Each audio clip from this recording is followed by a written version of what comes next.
chacun qui est connecté ce matin avec l'Église. Ici, nous sommes l'Église, même si nous ne sommes pas tous dans le même lieu aujourd'hui, mais nous sommes dans une même unité d'esprit, de foi.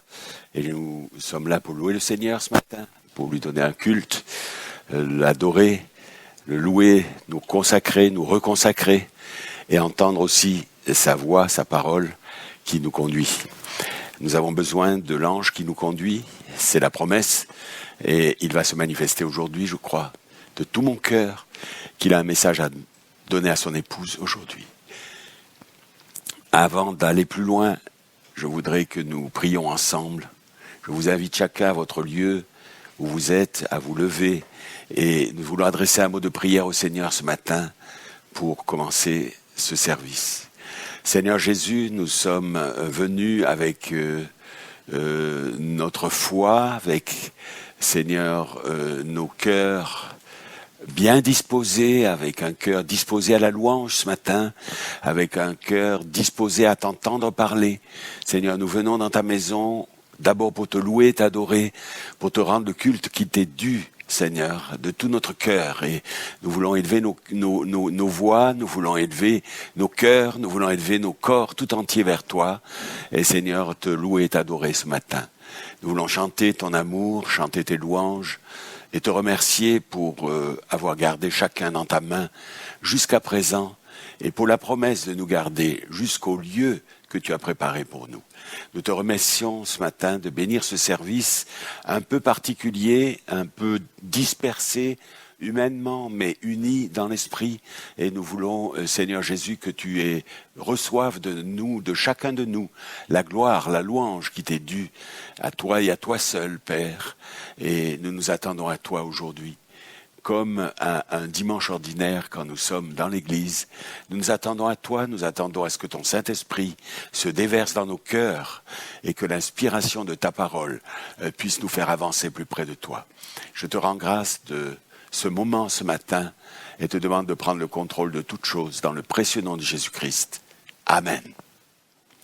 Donc ce matin, nous sommes là, mon épouse Sœur Angela, il y a le frère Jonathan Ruda qui est avec nous pour la technique, et nous sommes juste les trois ici, mais je crois que d'autres, vous êtes connectés aussi, et certains sont connectés, l'Église est connectée, et nous nous attendons à ce que le Saint-Esprit puisse agir librement aujourd'hui, même si c'est un service tout à fait particulier.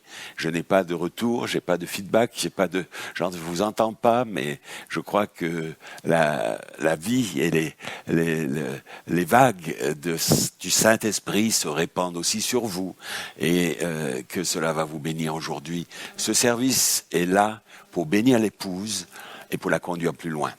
Et pour cela, je voudrais que nous commencions par le chant « L'amour de mon Dieu est si merveilleux. Il est si haut, si profond, si large. L'amour de mon Dieu est si merveilleux. » Chantons-le tous ensemble, où que ce soit que vous soyez ce matin, élevez vos voix vers lui et glorifiez-le par votre louange.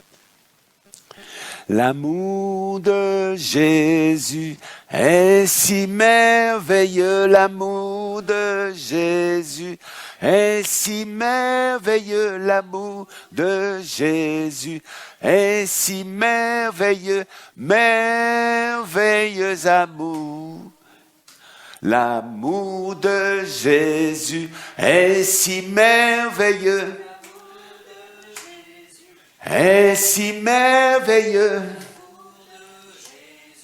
est si merveilleux, merveilleux amour, si haut, aussi haut, vous ne pouvez le dépasser, profond, vous ne le rattraperez jamais, si large, vous ne pouvez le contourner, merveilleux amour. Oh, l'amour de Jésus est si merveilleux. Jésus est si merveilleux. Est si merveilleux, mais si haut. Oui, si haut. Vous ne pouvez le dépasser, profond. vous ne le rattraperez jamais. Si large, vous ne pouvez le contourner. Merveilleux amour. Amen. Gloire à Dieu. Merci Seigneur. Oh, nous dépendons de ton amour, Père. Amen, nous ne sommes rien sans cet amour. Nous te remercions pour cet amour. Nous avons connu cet amour peut-être en partie, mais nous allons le connaître sans mesure maintenant. Il va se déverser comme la promesse l'a dit. Il va se déverser en dynamique, en charité, en amour agapao, un amour sans limite, sans mesure. Nous le remercions pour cela. Je voudrais vous juste lire le psaume 91, si vous avez vos Bibles et vous les suivre avec moi.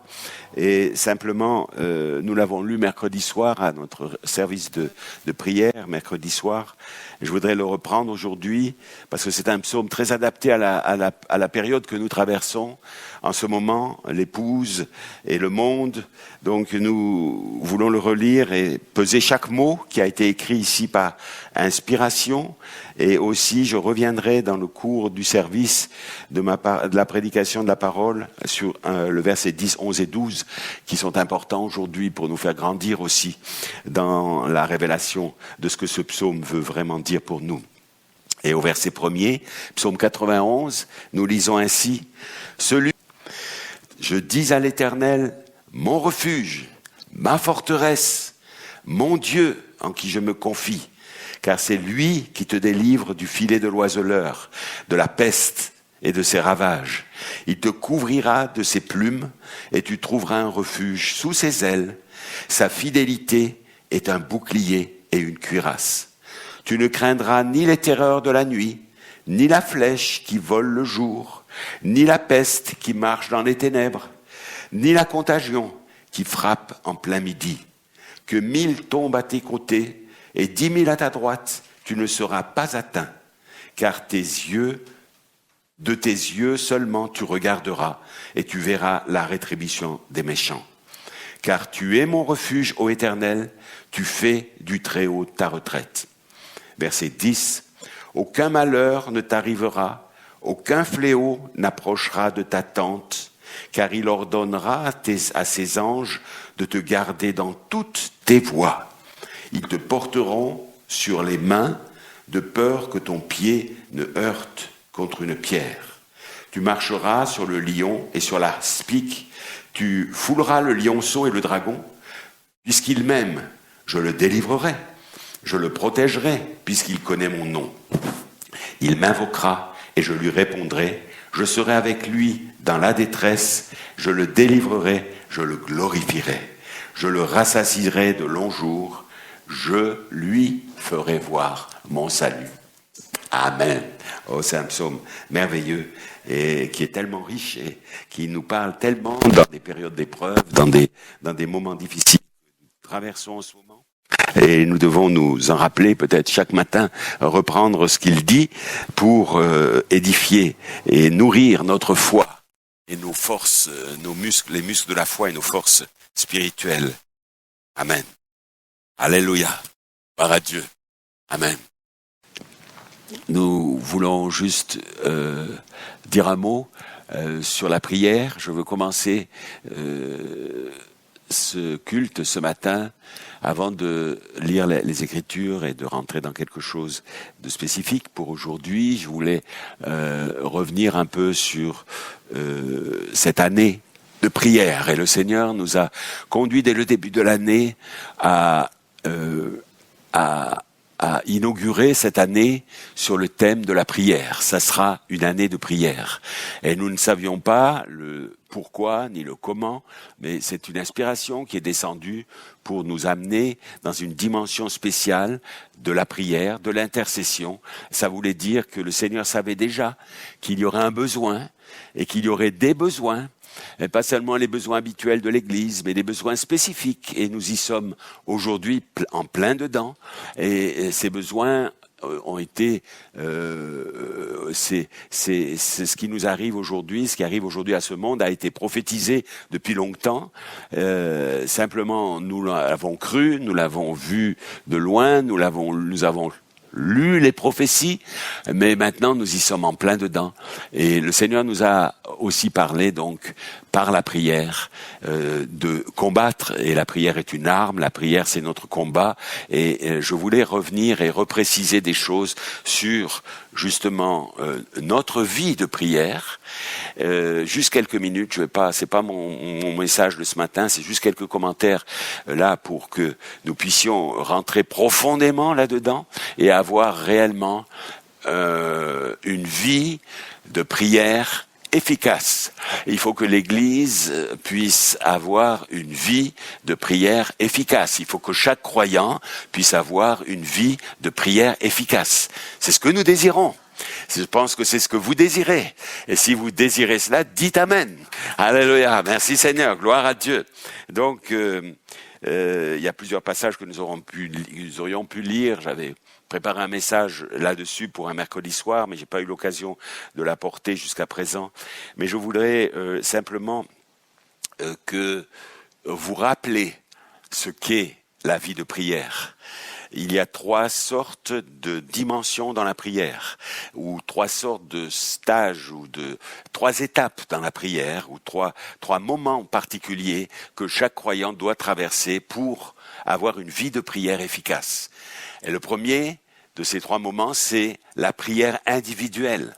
Donc, le fait d'avoir des réunions de prière ou d'avoir des réunions familiales de prière ne dispense pas d'avoir des réunions individuelles de prière entre le croyant et le Père des croyants, entre notre Père. Alléluia. Et Jésus a dit, quand vous priez, dites notre Père qui est aux cieux, etc., que ton nom soit sanctifié, tout ça.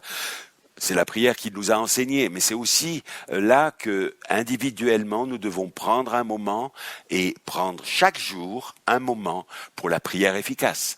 Et Matthieu 6,6 dit quand tu pries, rentre dans ta chambre, ferme ta porte et prie là ton Père qui est là dans le secret.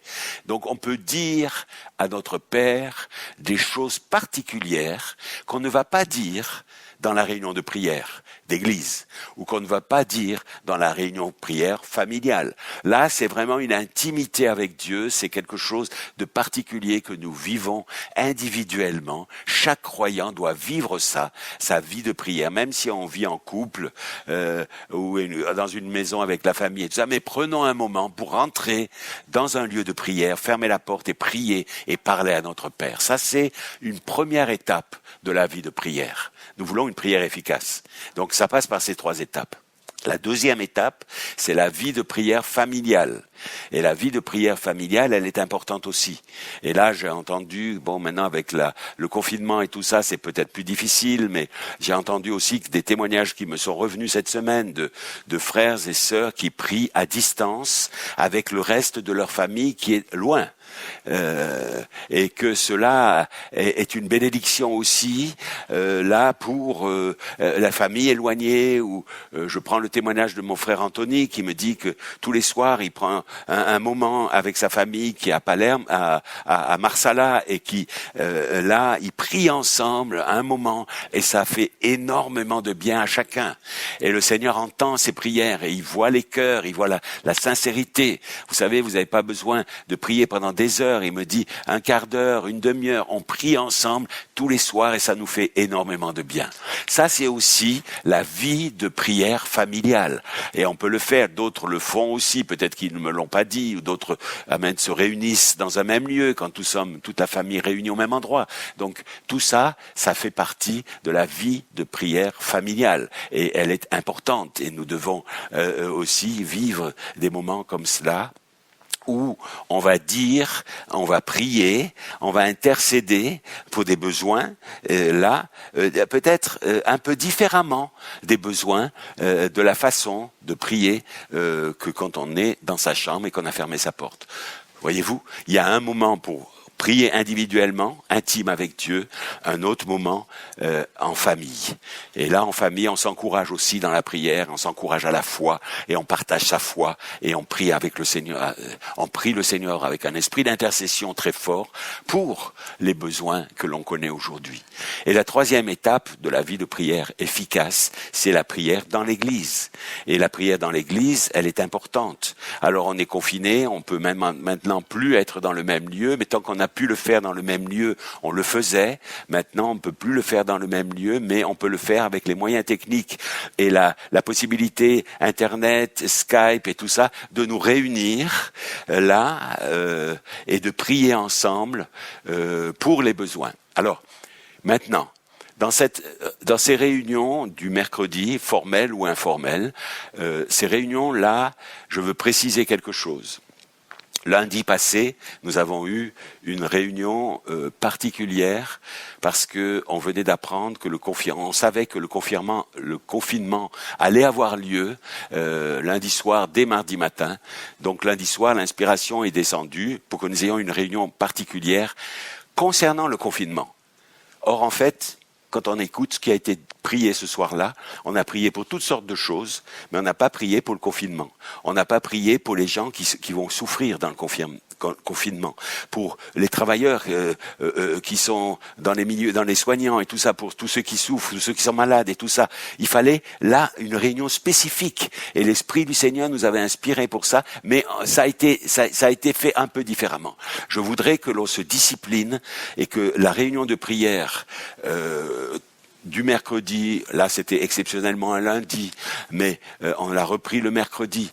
Donc ça n'est pas une réunion de prière générale. On a des requêtes et les réunions de prière de l'Église, elles sont conduites par des requêtes particulières et elles doivent être apportées au trône de la grâce. On vient avec des fardeaux, on vient avec des requêtes, on pense à tel frère, telle sœur qui est dans la souffrance, telle sœur qui est là dans la maladie, tel frère qui est dans l'épreuve, tel frère qui cherche un travail. Donc les requêtes sont connues. Et nous mettons toutes nos forces sur les 4, 5, 6 requêtes qu'il y a, s'il y en a un peu plus, mais sur ces requêtes. C'est pas une réunion de prière générale pour toute l'Église. Ça n'est pas ça. On ne fait plus ça comme ça. Ça, c'était quand on était évangélique et tout ça, on faisait ça comme ça. Mais plus maintenant. Maintenant, la réunion de prière, elle est spécifique pour les besoins. Et alors, quand on se met en prière comme ça, quand l'Église, le mercredi soir, se met en prière et que le frère qui conduit la chose, il a lu les requêtes, il a lu les besoins, et alors on pense à tel couple, on pense à telle situation, que ce soit à Annecy, que ce soit ailleurs ou quoi, on commence à recevoir le fardeau. On a un fardeau. On peut pas venir prier si on n'a pas un fardeau. C'est pas une mécanique, la prière. La prière, c'est Dieu qui nous donne un fardeau et qui met son esprit là-dedans. C'est-à-dire un esprit d'intercession. C'est-à-dire, je vous montre le besoin, mais maintenant, c'est parce que je vous ai montré le besoin que je suis disposé à répondre à ce besoin. C'est ainsi que Dieu veut que nous prions. Donc, consacrons nos forces de nos réunions de prière du mercredi aux besoins exprimés ce mercredi.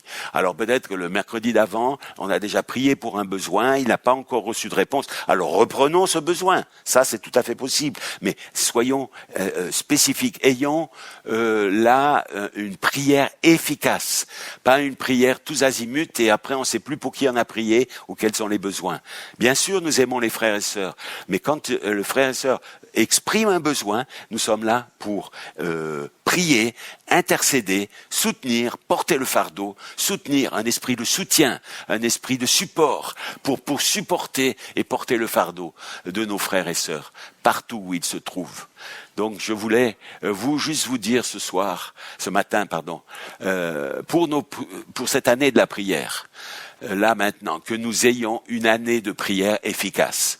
Amen. Il y a des réponses. J'ai entendu encore le témoignage de notre sœur Marie-Louise Morand hier, qui a été entièrement guérie de ses jambes et de son dysfonctionnement veineux dans les jambes et voilà. Et je peux pas décrire tout ça, mais ceux qui la connaissent l'ont vu et comment elle est aujourd'hui. Elle nous a témoigné cette semaine. au téléphone qu'elle était complètement guérie et qu'elle glorifiait le Seigneur pour ça. Et ça n'est pas un médicament, ça n'est pas une opération, c'est le Seigneur qui a mis sa main et qui a complètement guéri. Et ça, c'était par la prière. Et il y a d'autres besoins, il y a d'autres frères et sœurs qui attendent aussi leur délivrance, tout ça. Donc, nous sommes là pour intercéder, pour porter les besoins les uns des autres. Et spécifiquement les besoins qui sont exprimés ce jour-là. C'est ça, la prière efficace. Amen. Et je crois que nous devons dire, l'Église doit dire Amen, parce que c'est ça que le Seigneur nous conduit aujourd'hui à faire. Amen. Merci Seigneur. Donc nous ne multiplions pas des mots. Amen. Comme font les païens. La Bible dit, ne multipliez pas les mots qui croient. Les païens, à force de multiplier des mots, pensent qu'ils seront exaucés. Non, non. Nous prions en visionnant le besoin. Nous prions par amour. Et c'est l'amour de Dieu qui va nous montrer le besoin de tel frère et de telle sœur. Et ainsi, nous allons prier avec efficacité. Quand il le faut, nous allons nommer les démons. Une maladie, c'est un démon. Donc, quand il le faut, et quand la personne nous le permet, nous allons nommer la maladie pour la chasser. Chasser les démons. Alléluia. Merci Seigneur. Mais nous portons nos frères et sœurs dans nos cœurs avec amour. Amen. Et nous participons à leur affliction et à leur peine. La prière, c'est participer à l'affliction et à la souffrance de l'autre. C'est ça la prière. Amen. C'est pas une mécanique, c'est une dynamique. Amen. Ça vient de l'esprit. Amen, c'est l'Esprit qui nous donne cette possibilité de faire. Amen, merci Seigneur. Et en même temps, nous donnons accès à la délivrance à notre frère et en appliquant le sang. La prière, c'est aussi l'application du sang de la rédemption de Jésus-Christ. Amen, merci Seigneur, gloire à Dieu. Donc, nous allons continuer pour ces moments quand ils annoncent maintenant 4 à 6 semaines de confinement. On vient juste de passer 5 ou 6 jours, mais ça sera 6 semaines. Donc, nous devons être supportés et supporter les uns les autres. Je pense aussi à ceux qui sont seuls dans leur maison ou dans leur appartement ou qui peuvent pas sortir à cause du confinement, qui peuvent plus aller travailler, tout ça. C'est difficile pour tout le monde. Donc, soutenons-nous les uns les autres. Portons le fardeau les uns des autres, soutenons-nous les uns les autres et voyons réellement et que que l'Esprit du Seigneur prenne le relais. Parce que nous ne savons pas comment demander, mais l'Esprit du Seigneur sait quoi demander. Amen. Gloire à Dieu. Amen. Donc notre fardeau en ces temps de trouble, c'est que chacun soit sous le sang, c'est-à-dire la parole. Chacun soit couvert par le sang, c'est-à-dire la parole. Amen, que personne ne s'illusionne en pensant y être et qu'il n'y est pas. C'est ça mon fardeau. Alléluia, merci Seigneur. Amen. Couvert, quand vous êtes couvert, on ne voit plus votre chair, on ne voit plus votre corps, on ne voit plus vos œuvres, on ne voit plus vos pensées. Amen. Le Seigneur ne voit que le sang, il ne voit que la parole, et que la parole est entièrement, vous couvre entièrement, c'est votre bouclier. Amen. Et vous pouvez traverser des moments d'épreuve, mais si vous êtes caché derrière la parole, si la parole est en vous, alors vous êtes fort. Et le diable ne pourra pas vous avoir. Gloire à Dieu. Alléluia. Merci Seigneur. Gloire à Dieu. Alléluia. Et je reviendrai sur d'autres pensées que j'ai là reçues sur la prière, mais nous allons continuer. Et mercredi soir, nous aurons une réunion de prière formelle, c'est-à-dire retransmise. Je ne sais pas si ça sera par YouTube ou si ça sera par Skype. On vous précisera cela un peu plus tard, mais nous voulons rester en prière, bien-aimés. C'est pas faire un service religieux. J'ai besoin de prier. J'ai besoin d'aller à l'église, et si on peut pas y aller géographiquement ou physiquement dans un lieu, mais nous sommes là réunis à l'église ce matin. Alléluia. Vous avez fait de vos maisons l'église. L'église, c'est votre maison. Aujourd'hui, amen, et vous consacrez le lieu où vous êtes, et là, les démons sont chassés, et le Saint-Esprit, l'ange, s'assoit à vos côtés, et votre théophanie va vous inspirer à ce que vous allez entendre parler aujourd'hui, ce matin. Le croyez-vous ainsi? Et l'Église dit Amen. Alléluia. Béni soit le nom du Seigneur. Bien-aimés, la force d'un homme se mesure à sa capacité de se relever lorsqu'il est tombé. Méditez bien cela. La force que vous avez vient de Dieu. c'est le Saint-Esprit. Et cette force, si elle est en vous, elle vous donne la capacité de vous relever si vous êtes tombé. Si vous avez fait quelque chose de faux, amen, vous vous relevez, amen, et vous demandez pardon à Dieu, et le Seigneur vous pardonne, et vous vous relevez. Ça, c'est un homme fort. Quelqu'un qui reste en bas, parce qu'il est tombé, j'ai encore fait ça, j'ai ça. Cet homme-là est faible. Mais nous devons rentrer dans la dynamique maintenant. La dynamique de cette Église sera un réemplissage du Saint-Esprit. Et la force de Dieu, que Dieu est en train de déverser en nous, à travers les épreuves que nous traversons. Ce que nous traversons en ce moment nous rend plus forts, bien-aimés. Alléluia, ça ne nous affaiblit pas, ça nous rend plus forts. Parce que nous voyons que ce que Dieu a dit, c'est en train de s'accomplir. Donc la force d'un homme, c'est sa capacité de se relever. Et le prophète a appelé ça la puissance de résurrection. La puissance de résurrection, c'est la capacité que Dieu vous donne pour vous relever. Quand vous tombez. Alléluia. Il n'a pas dit que vous ne tomberez pas. Il a dit qu'il vous donne sa force pour vous relever quand vous tombez. Et aujourd'hui, nous sommes là avec cette puissance de résurrection dans la voie de l'archange et nous sommes en train là de l'expérimenter plus et plus et plus. Amen, Église. Alléluia. Béni soit le nom du Seigneur. Donc, j'ai un songe à vous lire qui est important pour moi. Il est très important. C'est très court, très simple. Mais c'est très important. Je reçois souvent de frères et sœurs des songes dans l'église. Certains, je les garde, d'autres, on les publie. Certains, on les garde pour voir comment ils vont s'accomplir. Le Seigneur nous avertit aussi, nous parle aussi par des songes, par des visions et tout cela. Et c'est aussi Joël 2. Je donnerai à mes jeunes gens des songes et aux anciens des visions. Et nous marchons par la parole. Et tous ces songes et ces visions doivent qui sont concordés à la parole. Ça doit être complètement en liaison claire avec la parole. Et donc je vais vous lire le songe que j'avais entendu en 2017 du frère Josué Zellmeyer. En 2017, il a reçu cela du Seigneur et on en a parlé une fois au téléphone. Mais je ne pouvais pas... C'est quelque chose qui était parlé pour les jours ou les années à venir et je ne l'ai pas rendu public. Mais je me souviens très bien quand il m'en a parlé. Et aujourd'hui, je lui ai demandé de me l'écrire et donc Josué m'a écrit son songe et je vais vous le lire et nous allons être édifiés par cela et nous allons encore être plus centrés sur la parole qui est en train de s'accomplir sous nos yeux. Et il écrit là, c'est un songe que j'ai fait en 2017. Je ne saurais plus dire la date précise, mais ça devait être vers le milieu de l'année 2017.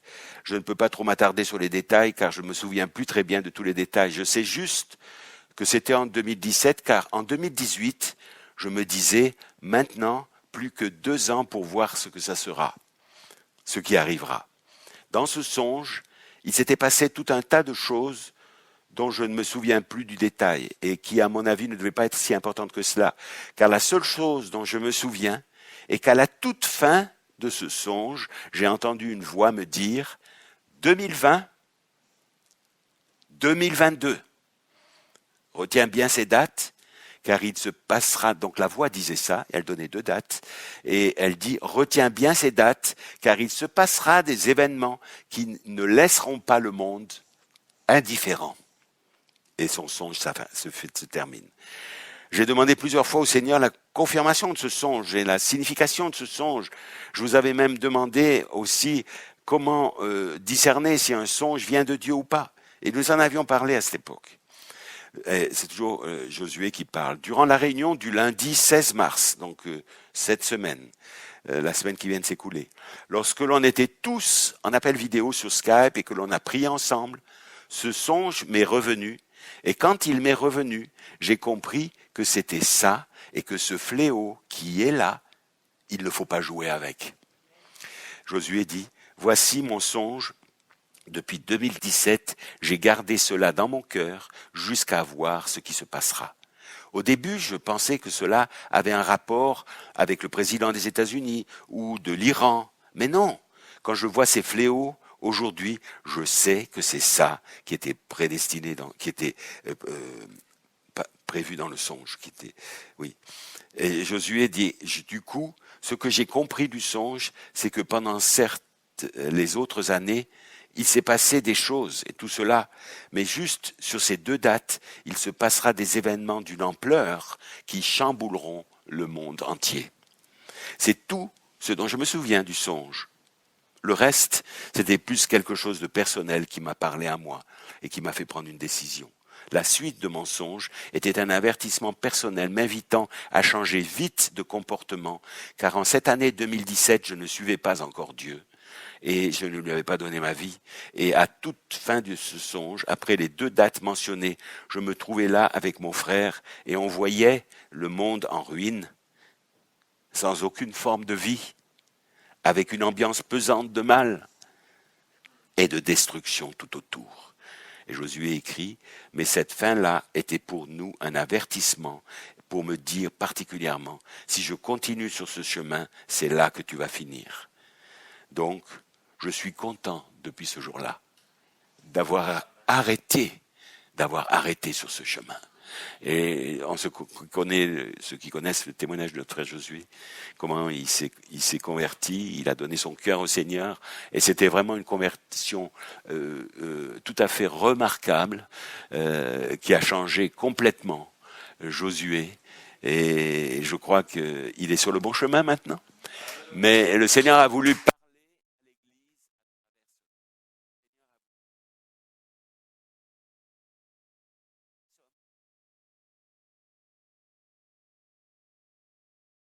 beaucoup de choses sont en train de s'accomplir. Je regardais aussi sur Israël et comment Israël vit aujourd'hui. C'est cette pandémie mondiale qui prend des proportions énormes. Et Israël constate aussi que les gouvernants de ce monde ont perdu complètement le contrôle de leur pays. Il constate aussi en Israël que les Juifs d'Europe, les Juifs d'Europe qui ne sont pas retournés dans leur patrie, c'est fini, ils ne peuvent plus y rentrer. Parce qu'Israël a fermé ses frontières, ils ne peuvent plus y rentrer. Le retour des Juifs en Israël est terminé. C'est ce qu'ils disent aujourd'hui, là, sur Internet. Je l'ai entendu cette semaine. Ils attendent le Messie, comme nous attendons la dynamique. Pas seulement le croire ou le prêcher, mais réellement l'attendre. Et ils encouragent les Juifs religieux et leurs dirigeants, encouragent le peuple juif aujourd'hui de véritablement se préparer au retour du Messie. Il constate aussi que le monde arabe est terminé. Toutes les grandes nations arabes autour d'Israël ont baissé les bras. C'est fini. Leurs objectifs de détruire Israël, c'est terminé. Il ne reste plus que l'Iran. Et l'Iran, c'est aujourd'hui Amalek. Amalek, vous connaissez l'histoire d'Amalek dans la Bible, vous qui lisez la Bible, ou avec sa descendance, Aman, et comment ils ont aussi été toujours sans raison contre à faire la guerre à Israël jusqu'à la fin. Et c'est encore aujourd'hui comme ça. L'Iran, c'est Amalek. L'Iran, ça ne sont pas des Arabes. Ce sont des musulmans, mais c'est pas des Arabes. Et ils sont les seuls et les derniers, ce sont les chiites qui veulent détruire Israël et qui sont aujourd'hui par la voie de la Syrie, par le chemin de la Syrie, sont aux frontières d'Israël, aux frontières nord d'Israël. Donc, ils disent aussi, Israël dit aujourd'hui, que Amalek est en train de tomber par le virus que Dieu a envoyé dans leur pays. Et on a vu, et j'ai vu des images là-dessus du gouvernement, là, qui faisait des discours, et des ministres qui faisaient des discours et qui tombent tout d'un coup, ils tombaient comme s'ils étaient frappés par ce virus, et ils tombaient là, ils n'étaient plus capables de continuer leur mission. D'un même côté, Israël est dans une impasse politique. Israël aujourd'hui n'arrive pas à avoir un gouvernement et ils n'arrivent pas à gouverner, à diriger leur pays parce qu'ils ne s'entendent pas à l'intérieur du pays. Donc nous croyons aussi que Israël se prépare pour quelque chose qui va arriver. La venue du Messie pour Israël est aussi une réalité. Ils vont devoir reconnaître celui qu'ils ont percé. Et cela aujourd'hui, ils l'attendent et leurs dirigeants religieux encouragent le peuple de se consacrer, de se repentir, de se purifier. Amen, pour la venue du Messie. Et nous le faisons pour la venue de la dynamique. Amen. Parce que le Messie est déjà venu, nous l'avons reconnu. Alléluia, mais nous attendons la venue de la dynamique maintenant. Amen, la dynamique sur la foi, la vertu sur la foi. Amen, pour que nous puissions continuer à avancer. Donc, bien-aimés, nos gouvernants ont fermé nos églises du jour au lendemain. Ce n'est pas une surprise pour nous. Non, c'est juste une prophétie qui s'accomplit. Donc ne soyez pas surpris, c'est une prophétie qui s'accomplit. Ils devaient le faire, et nos gouvernants devaient le faire pour accomplir la prophétie. Et Frère Branham dit, même, il y a un jour, le Branham Tabernacle, et ça sera garage de véhicules. Les choses sont en train de se mettre en place. Je ne sais pas si ça se fera une seule fois, ou si ça sera plusieurs fois, mais nous commençons à voir le début de ces choses, le début de l'accomplissement des prophéties. Est-ce que vous le croyez ? Est-ce que vous vivez en fonction de ça ? Amen, merci Seigneur. Et nous allons avoir des merveilleuses réunions, des réunions édifiantes dans nos maisons. Alléluia. Où la présence va descendre. Où ? Dans nos maisons. Alléluia. Dans nos familles. Alléluia. Gloire à Dieu. Dites Amen quelqu'un. Louez le Seigneur quelqu'un. Alléluia. Béni soit le nom du Seigneur. Gloire à Dieu. Nous allons faire comme Rahab, qui a fait de sa maison son église. Alléluia. Et elle a accueilli les anges dans sa maison. Croyez-vous cela? Amen. Gloire à Dieu. Elle fut sauvée du jugement. Amen. En faisant de sa maison son assemblée. Alléluia. Et elle et sa famille furent sauvées en appliquant le sang. Amen. Je vous dis aussi un conseil. Ne vous laissez pas influencer par les médias. Soyez influencés par la parole. Parce que les médias sont entre les mains de l'ennemi. Gloire à Dieu. Et ils vous disent, et Internet aussi, vous disent des choses qui ne sont pas justes. Quelquefois c'est vrai, quelquefois c'est des scientifiques, quelquefois ils disent la vérité, mais les scientifiques se trompent aussi. Et un scientifique va contredire un autre scientifique, et un scientifique va dire le lendemain le contraire de ce qu'il a dit la veille. Donc ne nous laissons pas influencés par les médias. Soyons influencés par la parole. Soyons influencés par la prophétie et vivons en fonction de ce que la prophétie nous a laissé. Soyons comme Rahab. Amen. Et faisons de nos maisons l'église. Alléluia. Amen. Cherchons ce que le message a dit à ce sujet. Mais en contrepartie, nous suivons les directives des autorités nationales ou locales. Nous devons suivre ces directives. Alléluia, c'est pas un manque de foi. Amen, d'obéir. Et Paul a dit, soyez soumis aux autorités. Donc, ce qu'ils disent, nous voulons le faire. Ils ne le font pas pour nous détruire, c'est simplement pour protéger et limiter beaucoup que l'épidémie se répande. Amen. Et les autorités nous disent limiter les grands rassemblements. Alors nous limitons les grands rassemblements. Et la plupart des conventions maintenant dans le message ont été annulées. En Amérique, en Europe, là, je ne sais pas si en Afrique ça va continuer, mais il y a certains pays d'Afrique aussi qui sont en train de se confiner. Limiter les déplacements, nous devons limiter les déplacements et respecter les autorités. Restez chez vous et pour retourner d'où nous venons. Et ça, ce sera mon message après. Parce que nous retournons d'où nous venons. Mais il faut être chez nous d'abord. Respecter les règles d'hygiène, etc. Nous voulons respecter ces choses et suivre les directives. Respectons les autorités.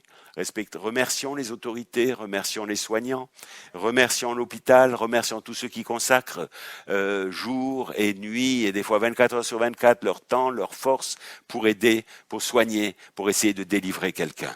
Amen. Ce sont ce que la Bible appelle des hommes de bonne volonté. Prions aussi dans nos requêtes. Prions pour les hommes de bonne volonté et que le Seigneur leur donne la force aussi d'aider quelqu'un et de sauver quelqu'un aujourd'hui. Amen. Soyons prêts. Ils font de leur mieux pour soulager la souffrance. Soyons prêts quand il viendra. Soyons prêts quand il viendra. Alléluia. Amen. Merci Seigneur. Soyons prêts quand il viendra. Alléluia. Amen. Merci Seigneur. Avant de rentrer dans mon message, mais c'est un court message, ce ne sera pas long. Amen. Je voulais lire une ou deux citations. Amen. Du prophète de Dieu et de l'apôtre. Amen. Pour la saison dans laquelle nous sommes.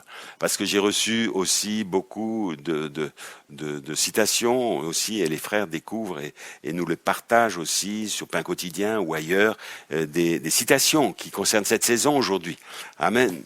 Et nous voulons lire là dans Oneness, et nous l'avons lu il y a quelques jours, le fait d'être un, Oneness en anglais, 1962, Frère Branham dit « Nous voici au temps de la fin. Nous venons de l'Est et de l'Ouest, du Nord et du Sud. Qu'est-ce que nous faisons? Nous nous préparons pour l'enlèvement. » Qu'est-ce que nous faisons aujourd'hui? Nous nous préparons pour l'enlèvement. Nous ne faisons pas un service religieux, nous nous préparons pour l'enlèvement. Et en louant le Seigneur et en le remerciant pour sa parole et en reconnaissant ce que sa parole a déjà parlé, prophétisé, alors nous nous préparons pour l'enlèvement. Et nous allons partir. Croyez-vous que vous allez partir? Croyez-vous qu'il y aura une épouse qui est prête pour l'enlèvement? Croyez-vous qu'il y a un message qui nous prépare pour l'enlèvement? Amen. Les premiers apôtres n'avaient pas ce message-là, parce qu'ils n'ont pas été enlevés. Alléluia. Et ce message s'appelle 7 tonnerres. Et même Jean n'a même pas eu le droit de le dire. Parce que c'était pas leur temps, c'était notre temps. C'était pour notre temps. Et aujourd'hui, nous avons un message qui nous prépare pour l'enlèvement. Et Frère Branham dit, là dans Oneness, il dit, nous nous préparons pour l'enlèvement. Nous restons bien en place pendant quelques instants jusqu'à ce que chaque fibre de notre être ait été remplie du Saint-Esprit. Alléluia. Gloire à Dieu. Amen. La parole est déjà en nous. La parole a déjà été en nous. Amen. Nous n'avons pas besoin de nouveaux mystères ou de nouvelles choses révélées ou de nouvelles doctrines dans le message. Nous n'avons pas besoin de cela. Ce que nous avons besoin, c'est de recevoir le Saint-Esprit sur la parole qui est déjà en nous. Oh, alléluia. Alors, amen, quand chaque fibre de notre être sera remplie du Saint-Esprit, alors l'épouse montera. C'est dans Oneness. Il appelle son peuple à se réunir auprès de lui par la véritable unité. Ça veut dire qu'il y a une fausse unité, mais par la véritable unité. Amen, avec lui. Parce que son Saint-Esprit est un. Et nous avons tous été individuellement baptisés dans un seul esprit pour former collectivement un seul corps. C'est l'Église, le corps de Jésus-Christ.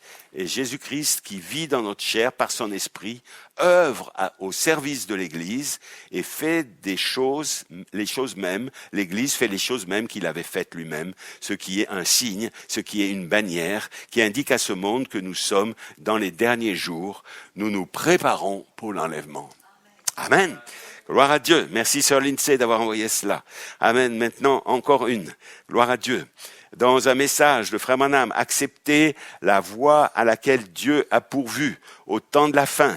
Acceptez la voie à laquelle Dieu a pourvu au temps de la fin. Paragraphe 213. Eh bien, il dit, le prophète dit, certains, c'est en 63, certains parmi eux ont dit, oh, mais si le fléau tombe, nous irons à l'hôpital. C'est le prophète qui parle, 1963. Écoutez bien. Si le fléau tombe, eh bien, nous irons à l'hôpital. Savez-vous ce que nous ferons? Nous irons chercher le docteur John Jones et il saura s'occuper de nous. Cela n'a pas marché. Pourtant, ces hommes-là étaient intelligents. Ils faisaient tout ce qu'ils pouvaient pour soulager. D'autres disent, eh bien, si le fléau tombe, nous descendrons carrément sous terre, dans une cave, et nous fermerons la porte. Cela n'a pas marché. Oh, d'autres disent, nous resterons dans la maison, nous mettrons un masque sur le visage, 1963. Et nous y mettrons un désinfectant sur les mains, 1963. La prophétie. Tout cela n'a servi à rien. C'est mon prophète qui parle. Et il vous parle aussi aujourd'hui. Donc, il y a une autre voie auquel Dieu a pourvu pour la délivrance. Amen. Et c'est la voie de la parole. Alléluia. Merci Seigneur. Merci frère William Okito de Lyon, le pasteur de Lyon. Amen, qui m'a envoyé cette citation. Et là, je voudrais aussi lire dans un message La vertu puissance pour le service, prêché par frère Coleman le 4 avril 81. L'épouse a besoin de la dynamique. L'épouse a besoin de sa vertu puissance pour le service. Vous recevrez une puissance. La foi des 7 tonnerres seule n'y arrivera pas. Bien-aimés, est-ce que vous êtes assez mature pour comprendre cela aujourd'hui? Est-ce que l'Église est assez mature pour comprendre que la foi des 7 tonnerres ou une bonne doctrine des 7 tonnerres ne suffira pas pour cela? Alléluia. Il faut la vertu puissance. Il dit, vous allez devoir ajouter la vertu puissance à votre foi. Et qu'est-ce que c'est la vertu? C'est la force, c'est la puissance. Voici notre promesse de dynamique, un réemplissage de puissance pour le service que nous devons mener aujourd'hui. Alléluia, est-ce que chacun le croit ce matin? Amen, je vous lis simplement, amen, ce que les hommes de Dieu dans notre âge ont parlé. Alléluia, merci Seigneur, gloire à Dieu. Amen, et là, encore une autre, de la voie à laquelle Dieu a pourvu pour la guérison, frère Branham. Laissez-moi déclarer quelque chose ici rapidement, alors que notre temps s'écoule. Il dit, frère Branham, savez-vous que la Bible prédit que dans les derniers jours, il y aura une guerre bactériologique, que les maladies apparaîtront sur les hommes et tomberont sur tous ceux qui n'ont pas le baptême du Saint-Esprit, qui n'ont pas le sceau de Dieu? Mais c'est à l'ange ou à celui qui était chargé de ces fléaux qui a été donné l'ordre de ne pas toucher ceux qui portaient la marque, le sceau de Dieu. Eh bien, quelle sorte d'enseignants devrions-nous être, frères, pour mettre l'Église en ordre afin qu'elle soit dans cette condition-là? En d'autres termes, qu'elle soit immunisée. Il y a une seule façon d'être immunisée de ce qui attend ce monde aujourd'hui, et il parle là d'une guerre bactériologique, c'est que de rentrer dans le Saint-Esprit, d'avoir le sceau de Dieu. Amen. Et il faut pas 50 ans pour y rentrer. Il faut pas être un vieillard tremblant et incapable de penser. Non, non. Vous les jeunes gens, vous pouvez rentrer. Vous devez rentrer maintenant. Vous avez le temps de recevoir le sceau de Dieu, de recevoir le baptême du Saint-Esprit. Alléluia, merci Seigneur. Et être fort aujourd'hui. Et surtout, être immunisé contre cette guerre bactériologique dont le prophète parle. Donc, merci frère Anthony d'avoir envoyé ce message, cette citation, la voie à laquelle Dieu a pourvu pour la guérison, 1954. Et là, maintenant, encore une, dans la formation de l'image parole, 1983, ça vient aussi de frère Anthony. À ce moment-là, maintenant, voilà, observez la persécution arriver, observez le diable se démener partout. C'est quand Christ est formé en vous. Pourquoi il se déchaîne comme ça? C'est parce que Christ est en train d'être formé en vous. Ces 7 vertus sont en train d'être formées en vous. Elles vont être scellées par l'amour. Amen.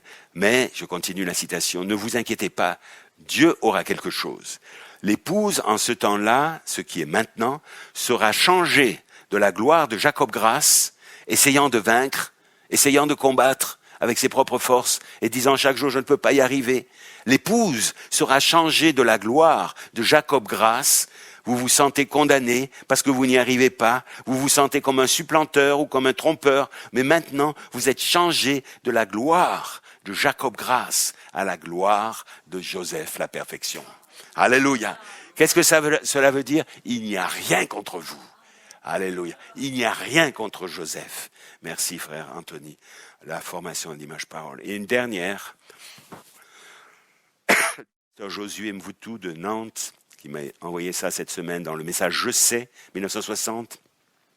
Nous vivons des heures cruciales qui nous poussent vers des terres sacrées. Oh, alléluia! Nous vivons des heures cruciales qui nous amènent vers des terres sacrées. Alléluia! C'est ainsi dans la Bible. Amen. Et souvenez-vous, peu importe combien la détresse est grande, souvenez-vous de ça. Satan ne peut pas vous ôter la vie à moins que Dieu n'ait fini avec vous. Il n'y a rien qui puisse arriver à moins que Dieu ne le permette. Il n'y a aucun malheur qui arrivera sans que Dieu ne l'ait permis.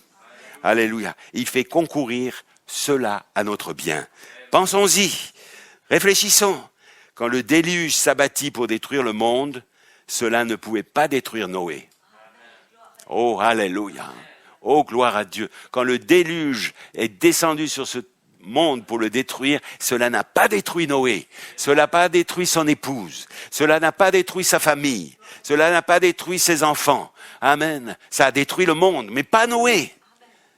Alléluia. Noé ne pouvait pas être détruit, dit le prophète dans Je sais, parce qu'il y avait un travail à faire pour lui. Et Dieu voulait encore l'utiliser. Amen. Alléluia. Donc nous sommes dans cette condition-là, bien-aimés. Alléluia. Béni soit le nom du Seigneur. Amen. Amen. Est-ce que nous pouvons donner un joyeux battement de main au Seigneur ce matin et lui dire merci Seigneur pour toute cette parole. Alléluia, nous ne sommes pas sans espoir, nous ne sommes pas désespérés, nous ne sommes pas un peuple qui regarde partout d'où me viendra le secours, mais le secours nous vient de l'Éternel, de sa parole, de sa promesse, de la prophétie. Et la prophétie est en train de s'accomplir. Amen et amen. Alléluia, amen, gloire à Dieu. Donc je veux juste lire un verset des Écritures ce matin. Nous avons déjà lu un psaume, amen, mais je voulais aller dans la deuxième épître de Pierre, chapitre 1er, juste un verset, parce que c'est ce qui me motive ce matin, c'est ce qui m'anime ce matin, et je voudrais que vous puissiez percevoir cette inspiration. Dans 2 Pierre 1, au verset 12 et 13. Voilà pourquoi je prendrai soin de vous rappeler ces choses, bien que vous les sachiez déjà et que vous soyez affermis dans la vérité présente. Et je regarde comme un devoir, aussi longtemps que je suis dans cette tente, de vous tenir en éveil avec ces avertissements. Amen. Alléluia. Merci Seigneur, bénis ta parole maintenant, les quelques mots que tu m'as inspirés pour tes enfants ce matin.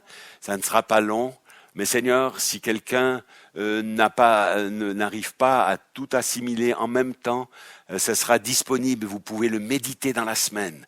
Ne méditez pas mes paroles, mais méditez la parole de Dieu. Méditez ce que la voix de Dieu nous dit dans ce jour aujourd'hui. Amen. Alléluia. Seigneur Jésus, bénis ce moment, ces instants et ta parole et les mots que je dirai dans le nom de Jésus-Christ. Amen. Vous pouvez vous asseoir chacun. Alléluia. Restez. Donc mon petit titre ce matin, il va peut-être vous paraître un petit peu singulier, mais restez chez vous pour retourner d'où vous venez. Alléluia.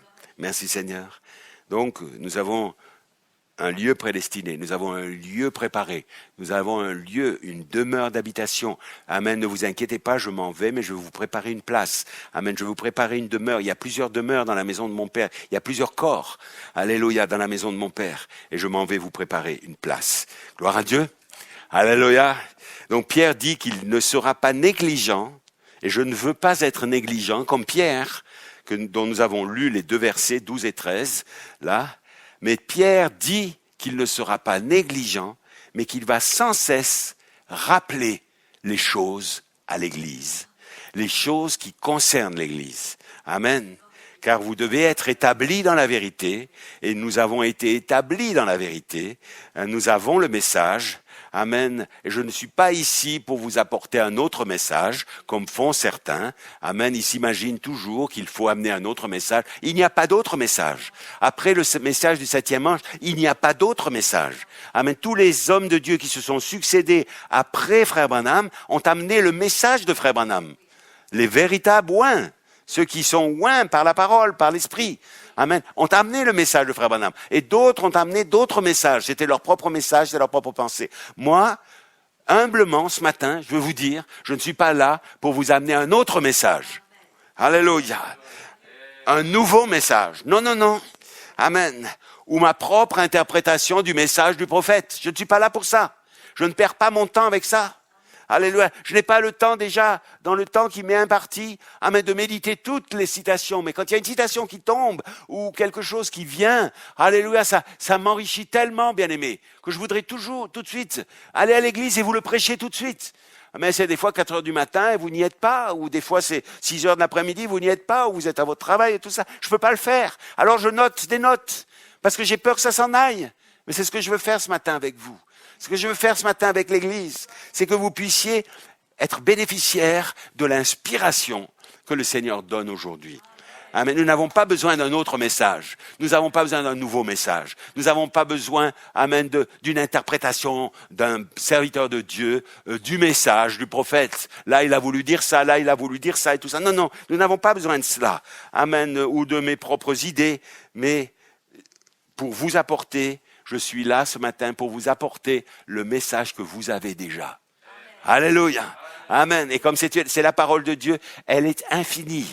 Amen. Vous n'avez pas fini avec la parole. Vous avez 1200 brochures, mais amen, vous pouvez méditer toutes ces brochures et vous pouvez les reprendre le lendemain et le surlendemain. Amen. Vous aurez toujours quelque chose à découvrir dans la parole. Alléluia. Merci Seigneur. Oh, alléluia.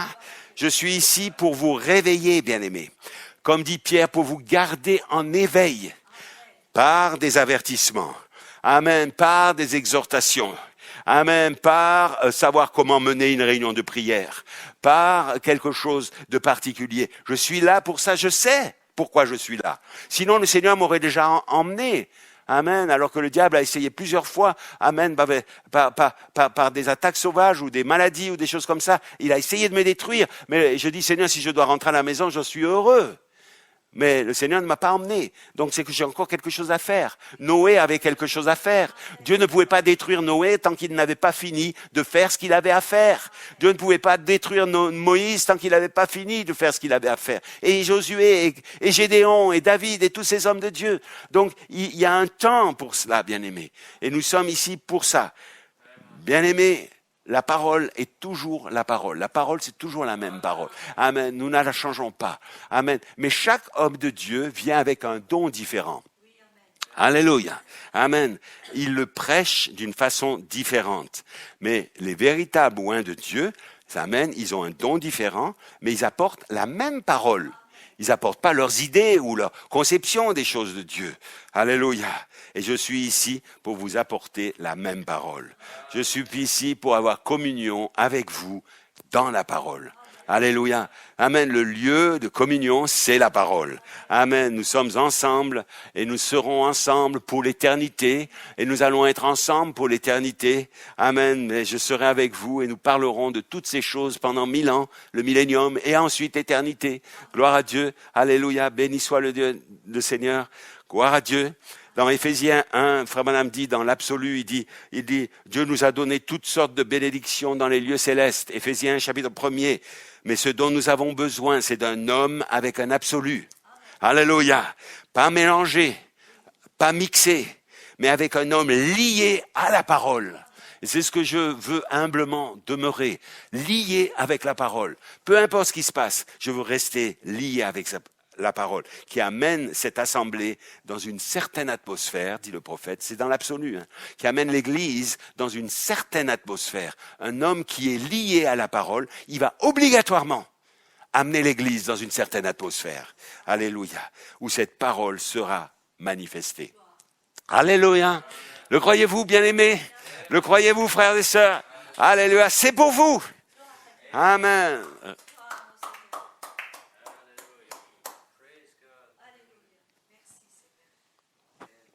Amen. Merci Seigneur. Gloire à Dieu. Donc, restez confinés chez vous afin de retourner d'où vous venez. Alléluia. Adam et Ève auraient dû rester confinés chez eux avec la parole, avec le indice. Ils avaient la parole, ils avaient l'arbre de vie, ils avaient le ainsi dit le Seigneur. Alléluia. Ils avaient l'ordre de Dieu et Dieu leur avait donné un commandement, un ordre. Amen. En plus, ils n'étaient pas seuls. Adam et Ève n'étaient pas seuls. Ils avaient leur théophanie à côté d'eux. Amen. Qui inspirait la parole dans leur cœur. Gloire à Dieu. Il ne s'agit pas d'avoir des brochures ou d'avoir les livres, d'avoir tout ça. Amen. Même les livres de l'apôtre et tout ça. Mais ça ne suffit pas, bien-aimés. Il faut que la théophanie vous inspire la chose. C'est là qu'intervient le surnaturel. Alléluia. Amen. Gloire à Dieu. Mais je reviendrai sur l'inspiration tout de suite après. Vous n'êtes pas confinés dans votre esprit. Aujourd'hui, le monde essaye de nous confiner. Et il nous a confinés d'une certaine façon. Et nous ne sommes pas confinés dans notre esprit. Notre esprit est libre. Alléluia. Notre cœur est libre. Amen. Ils confinent seulement nos corps pour un temps. Alléluia. Gloire à Dieu. Ils ont confiné notre corps. Ils nous ont empêchés, ils nous ont privés de la liberté d'aller et venir. Alléluia. Mais votre cœur, votre esprit est déjà retourné où il était. Amen. Ce qui manque, c'est maintenant que notre corps sort de ce confinement. Notre corps va sortir de ce confinement pour retourner d'où nous étions, bien-aimés. Oh, alléluia! Dites-moi que nous n'avons pas d'espérance. Oui, nous avons une espérance. Nous vivons de foi, d'espérance et d'amour. Amen. Nous avons une ferme assurance. Amen. Donc, si votre cœur et votre esprit est déjà retourné d'où il vient, alléluia, par la révélation, par l'inspiration, alors votre corps va suivre un jour. Et je crois que c'est très proche où notre corps va suivre un jour. Amen. Parce que nous avons quelque chose à faire. Amen. Gloire à Dieu. Donc nous pouvons enseigner le message, nous pouvons prêcher comme des anges, mais si la charité n'est pas là, alors nous ne sommes encore rien. Amen. Nous devons faire vivre ces vertus en nous. Nous devons faire vivre la vie de Jésus-Christ en nous. Et quand le corps est en train d'être formé, comme disait la citation que nous avons lue, quand le corps est en train d'être formé, alléluia, c'est là que le diable se déchaîne. Amen. Rappelez-vous en Égypte ce qui s'est passé. Amen. Moïse était le libérateur. Il a eu tout son cheminement. Il est arrivé là. C'était le temps de la libération du peuple. 400 ans, ils étaient en esclavage. Imaginez-vous à faire des briques et à construire des statues pour les Égyptiens, leurs idoles et tout cela. 400 ans, ils ont fait ça. Mais maintenant, Dieu a envoyé un libérateur. Dieu a envoyé Moïse. Et Dieu a envoyé Moïse. Alléluia, merci Seigneur. Gloire à Dieu. Et il est venu avec un message. Amen, gloire à Dieu. Et Moïse est arrivé. Et quand il est arrivé, alors il a commencé à porter son message. Et pas seulement le prêcher, mais il a manifesté quelque chose. Et il a dit, maintenant prenez un agneau entre les deux soirs. Sacrifiez-le. Et prenez le sang de l'agneau et mettez-le sur la maison, sur les linteaux et le poteau de la porte.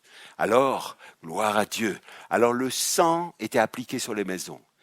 Et quand le sang est appliqué, et c'est ce que nous vivons aujourd'hui, The Token, 1963, alléluia, ça nous a été prêché. Amen, nous l'avons cru. Nous avons appliqué ce sang.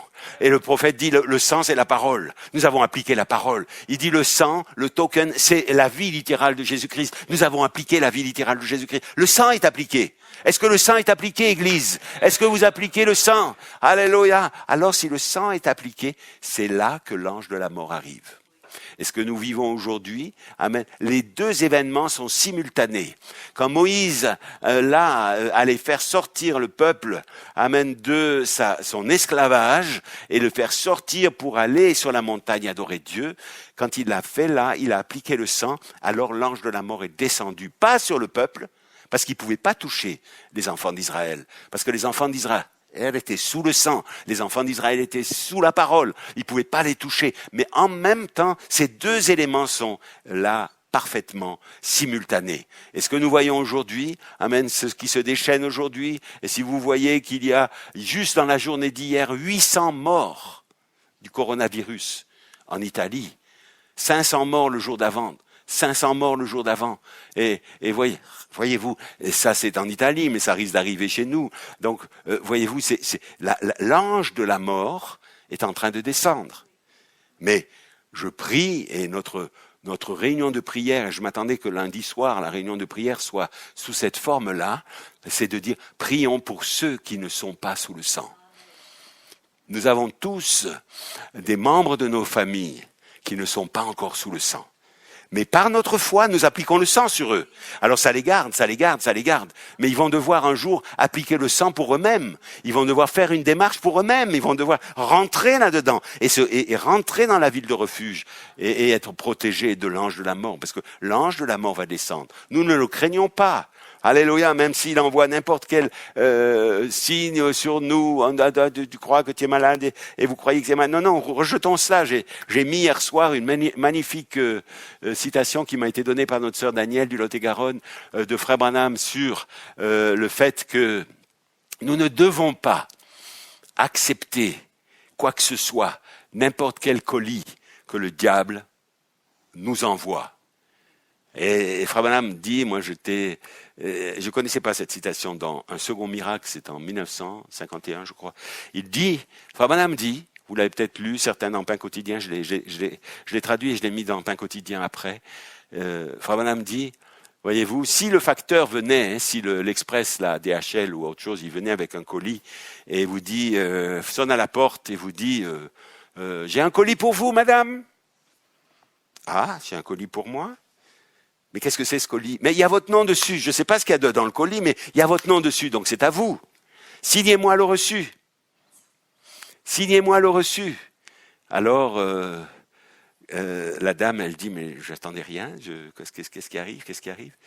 Et l'homme, il attend juste qu'elle signe le reçu. Et Frère Branham insiste là-dessus.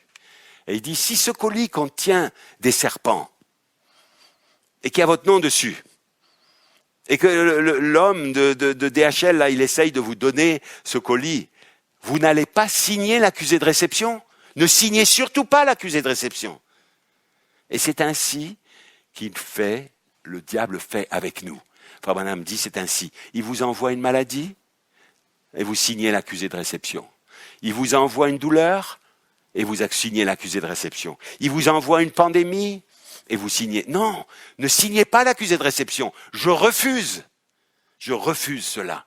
Je le rejette sur celui qui me l'a envoyé. Retour à l'envoyeur. Et nous voulons aujourd'hui agir pour tout ce que le diable, que ce soit la maladie, que ce soit les liens, que ce soit des addictions,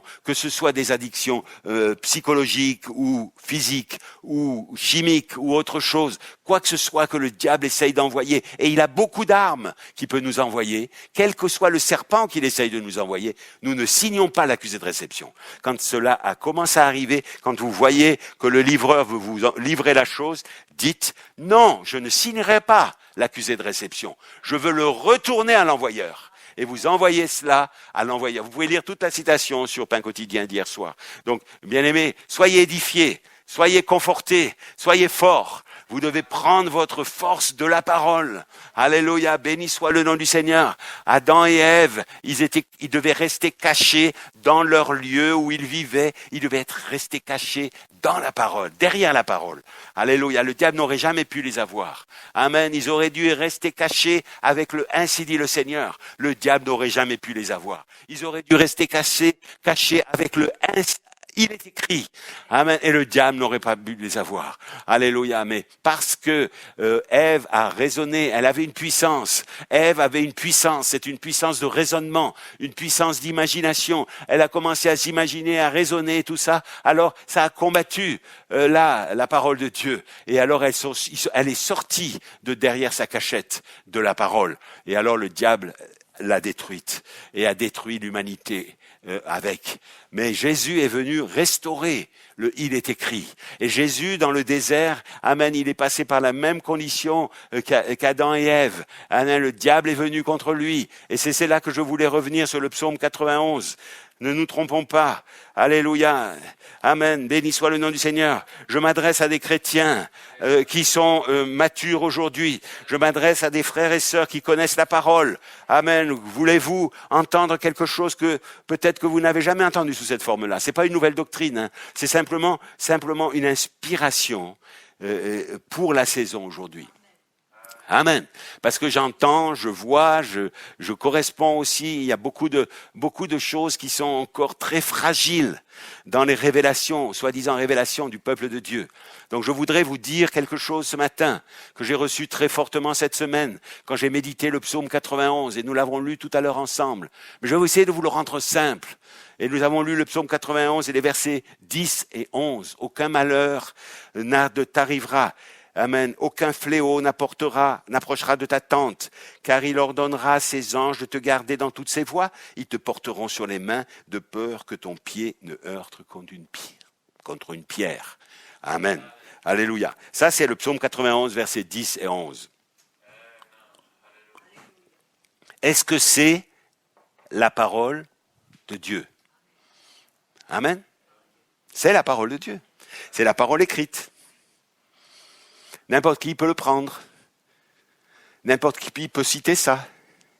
Même Satan, dans le désert, dans Luc 4, il a pris les versets 10 et 11 du psaume 91 et il a cité à Jésus.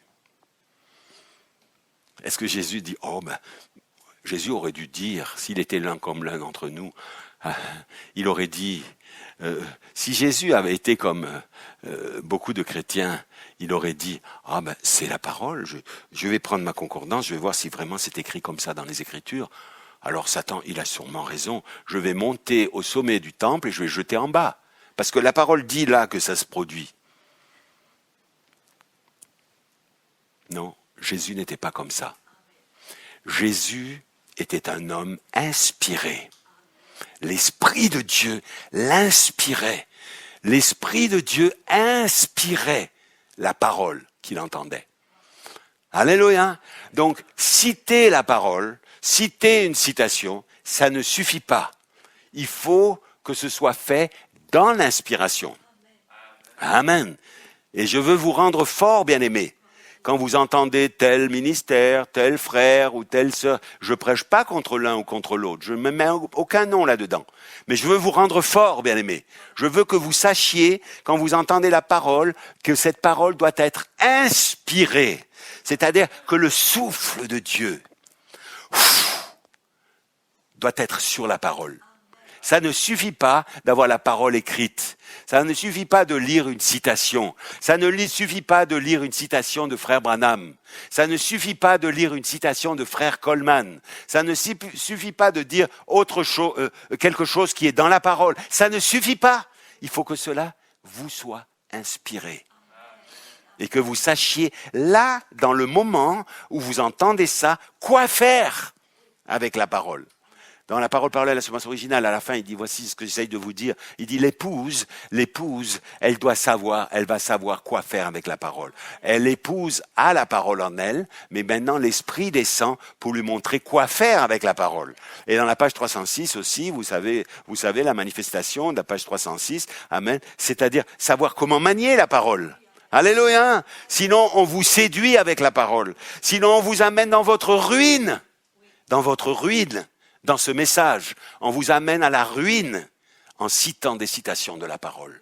Bien-aimés, je vous le dis avec beaucoup de solennité ce matin. Amen, parce que je vous aime.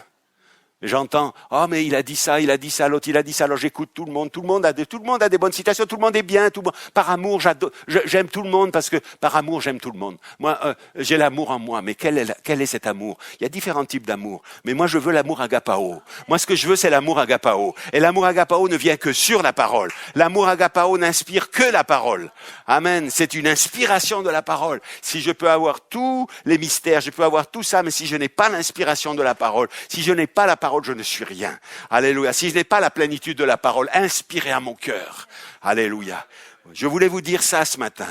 Voyez-vous, Satan est capable de venir à la chair et de citer une citation du prophète. Amen. Mais cela doit être inspiré. Je ne veux pas dire ouin, parce qu'on peut dire ouin, oui c'est ouin, mais c'est ouin. Tout le monde tombe par terre quand il parle celui-là. Mais c'est pas ça dont je parle. On a vécu ça bien souvent. Cette parole doit nous être inspirée. Elle était inspirée à Jésus ou elle ne l'était pas. Et alors il lui dit, tu ne tenteras pas Satan en citant cela, tu ne tenteras pas le Seigneur ton Dieu.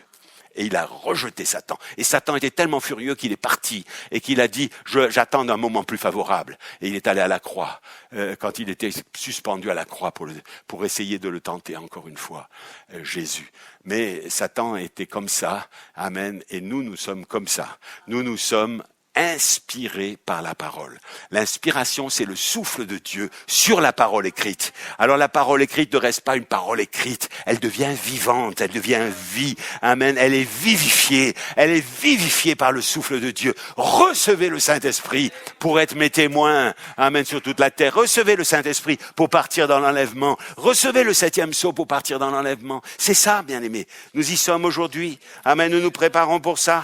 Alléluia, merci Seigneur. Oh, alléluia, gloire à Dieu. Donc, amen, merci Seigneur, je suis dans le message, ne suffit pas. Amen, amen, nous devons laisser l'amour, la vie, l'amour, les 7 vertus.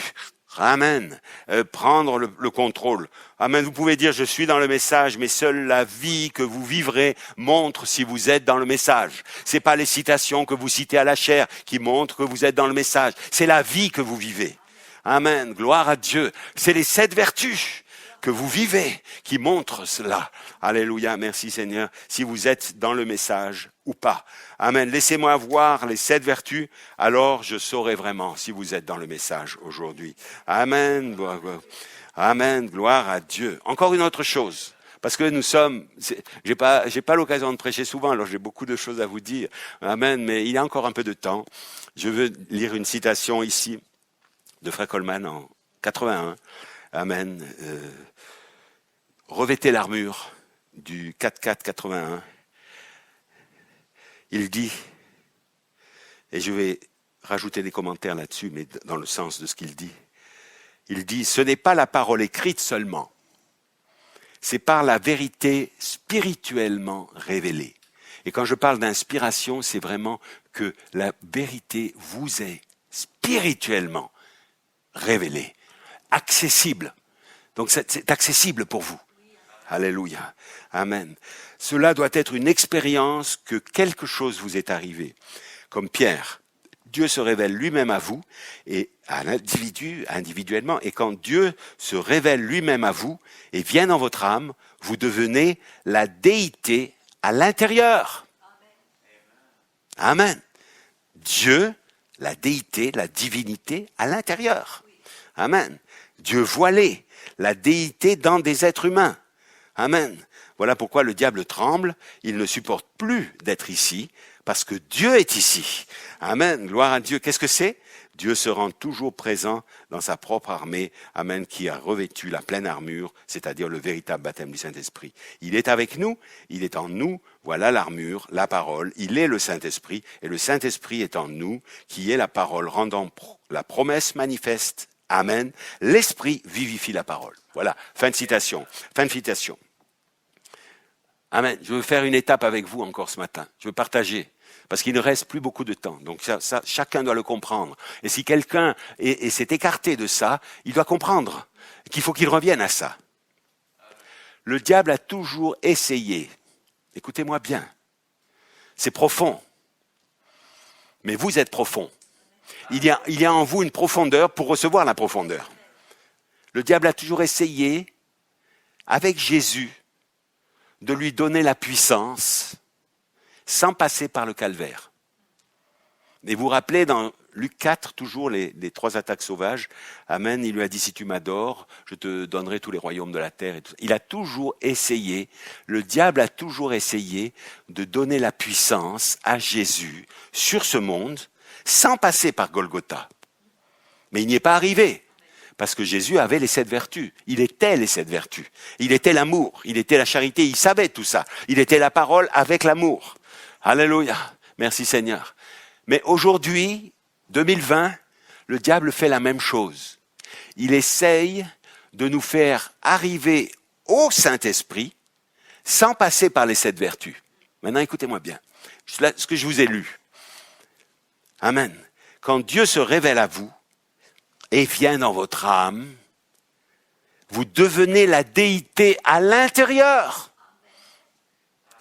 Il ne dit pas à l'extérieur encore. Il ne parle pas des 7 vertus, là. Il parle du baptême du Saint-Esprit, quand la déité vient à l'intérieur. Mais ensuite, la déité doit venir dans chaque fibre de notre être, à travers 7 vertus, à travers 7 manifestations du même Saint-Esprit, à travers les 7 esprits de Dieu qui viennent dans votre être. Alléluia. Donc, je le dis clairement à ceux qui prétendent être le Saint-Esprit dans leur chair, aujourd'hui, en 2020, vous essayez d'avoir le Saint-Esprit sans passer par les 7 vertus, sans passer par Golgotha, sans passer par les 7 douleurs d'enfantement. Et ces 7 vertus sont 7 douleurs d'enfantement. Et nous savons traverser ça. Et nous savons comment c'est dur d'enfanter Christ. Et nous sommes en train d'enfanter Christ, même dans les épreuves et tout ça. Je ne prétends pas être le Saint-Esprit sans ces 7 vertus. Croyez-vous cela ? Je vous le dis, ça n'est pas une option. Je ne vous demande pas de le croire ou de choisir de ne pas le croire. Amen. Je vous dis, ceci n'est rien d'autre que la vérité de la parole de Dieu. Le Saint-Esprit à l'intérieur, la déité à l'intérieur. Amen. Pour commencer à travailler sur l'extérieur. Pour travailler ces 7 vertus, jusqu'à ce que la charité descende, et bien sceller ces 7 vertus en vous. Bien-aimés, je veux que vous soyez des chrétiens forts aujourd'hui. Je veux que vous soyez affermis. Amen. Et que vous ne soyez pas emportés à tout vent de doctrine. Je veux vous rappeler les choses, comme Pierre. Les choses que vous avez déjà entendues. Je veux que ce réveil, je veux activer ce réveil en vous aujourd'hui. Oh, amen. Alléluia. Amen. Gloire à Dieu. Merci Seigneur.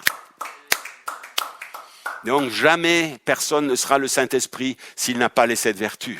Amen. Et les 7 vertus doivent être vues. Vous ne pouvez même pas en parler. Vous n'avez même pas à en parler. Quand les 7 vertus seront en vous, ça se verra. Les autres le verront.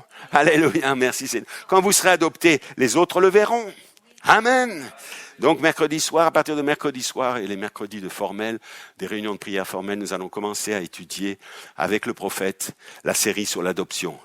Et je ne vais pas vous lire les citations, je vais essayer de laisser parler le prophète. Et mercredi soir, nous allons laisser, ça dure 1h15, je crois, le livre des Éphésiens est comparable à Josué. Amen. Cette première, une des premières messages, il y a 4 messages sur l'adoption de mai 60 que le prophète a apporté. Je voudrais que nous les entendions et que tout le monde dans l'église ait au moins une fois dans sa vie eu l'occasion de l'entendre. Alléluia. Amen. Parce que nous arrivons à écoutez-le maintenant, nous arrivons à cela. Amen. Nous arrivons à la formation de cet homme parfait. Nous arrivons à la formation des 7 vertus. Amen. Et je dois vous rappeler les choses que vous avez déjà entendues. Donc mercredi, préparez-vous à cela. Amen. C'est pas seulement quelques personnes se préparent, toute l'église se prépare à ça. Alléluia. Et je vous invite à Skype, sur Skype. Non, c'est cet après-midi sur Skype. Je ne sais pas si mercredi on pourra faire une transfusion. Oui, le frère Jonathan me dit oui, on pourra faire une transfusion, enfin une transmission, pardon, à travers le message de frère Branham, très bien traduit par frère Jacques Mar, donc sur le livre des Éphésiens est comparable à Josué. Amen. Consacrons-nous pour ça, bien-aimés. Il ne reste plus beaucoup de temps. Donc si vous ne l'avez pas encore entendu, écoutez-le. C'est le temps de l'écouter-le que vous recevez en vous pour que l'écoutez-le se fasse entendre en dehors de vous. Amen. Je dois vous rappeler les choses que vous avez déjà entendues. Je vais aller un peu plus vite maintenant. Tout comme la dynamo doit se mettre en mouvement pour produire de l'énergie, de la lumière et chasser les ténèbres. Amen. Et détruire les œuvres du diable. La dynamo doit se mettre en mouvement. Alléluia. Merci Seigneur. Nous sommes ainsi placés aujourd'hui, en mars 2020. Amen. Nous sommes placés dans une position pour être mis en action. En mouvement. Nous sommes là pour être mis en mouvement. Nous sommes là pour que la parole soit actionnée en nous. Alléluia. Pour qu'elle puisse sortir de nous. Pour qu'elle puisse parler, que quelqu'un soit délivré. Pour qu'elle puisse être une inspiration pour quelqu'un. Vous devez être en action. Vous devez réveiller cette puissance qui sommeille en vous. Vous devez réveiller la foi qui est déjà en vous. Amen. Qui est restaurée par le prophète Malachie 4. Vous devez réveiller cette foi maintenant. Qu'elle soit vivifiée en vous.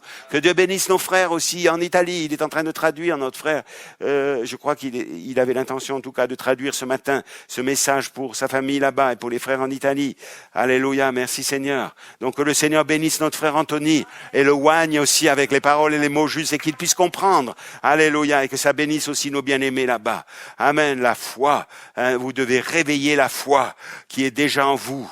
C'est ce que vous avez déjà en vous qui doit être activé. Et les circonstances que nous traversons aujourd'hui, tous, en ce moment, ont seul but, c'est de nous mettre en action.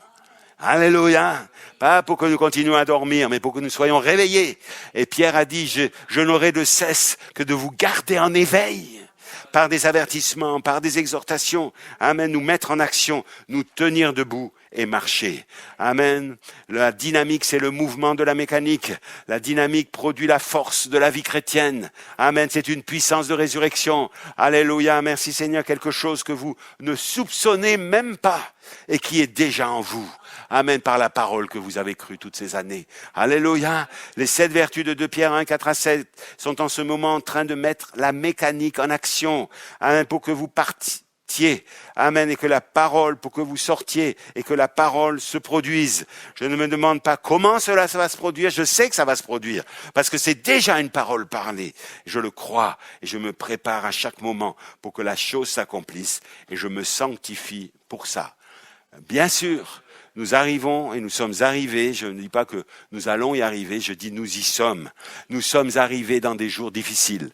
Nous sommes arrivés dans l'accomplissement de la promesse. Amen. Mais vous avez été équipés, Église, vous avez été équipés pour les jours difficiles. Alléluia. Vous avez été bien nourris.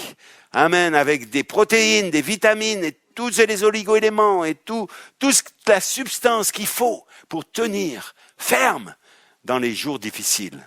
Amen. Prédestinés, vous avez été prédestinés pour les jours difficiles. Vous avez été formés pour les jours difficiles. Amen. Pour le service. Amen. De la dynamique dans les jours difficiles. Et le Seigneur vous observe. Et le Seigneur est là, et l'ange est là, il envoie les anges investigateurs. Amen, il est là, en train de nous observer. Amen, dans ces jours difficiles.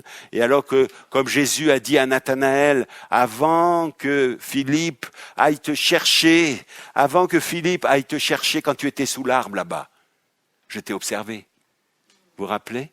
Dans Luc, je crois que c'est au début de Luc aussi, ou Matthieu, amen, il dit, tout au début, il dit, Jésus avait observé Nathanaël. C'était certainement un homme de prière, Nathanaël. Et il priait là dans un lieu secret, il priait sa prière individuelle, et il demandait à Dieu, Seigneur, si cet homme-là vient, est vraiment le Fils de Dieu, montre-le-moi. Il priait sincèrement. Et le Seigneur lui a répondu, et puis, un peu plus tard, il s'est dévoilé, le Seigneur Jésus, et il lui a dit, avant même que Philippe aille te chercher, je t'ai vu.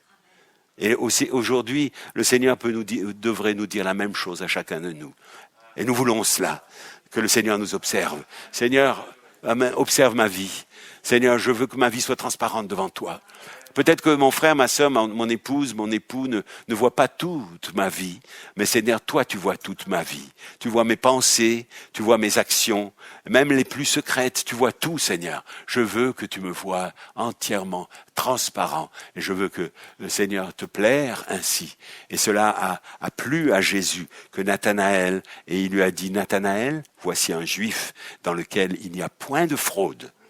Alléluia. Ça devait être rare, hein. Ça devait être rare, un juif dans lequel il n'y a point de fraude. Mais il a trouvé un juif qui avait point de fraude. Donc, il a souligné à ce moment-là. Et ça a béni Nathanaël. Alors, il a dit, mon Seigneur est mon Dieu. Il a reconnu. Amen. Il révèle sa puissance aujourd'hui. Nous le croyons de tout notre cœur.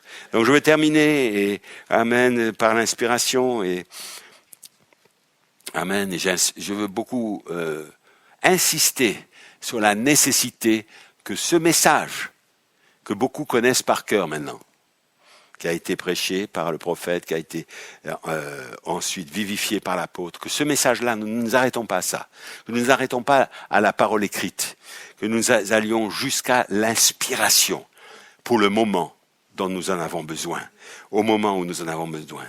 Amen. Ce message, cette parole a été inspirée, est inspirée pour nous. Ce n'est pas n'importe quelle parole. c'est une parole qui est déjà inspirée. Quand le prophète l'a reçue, c'était une parole inspirée de Dieu.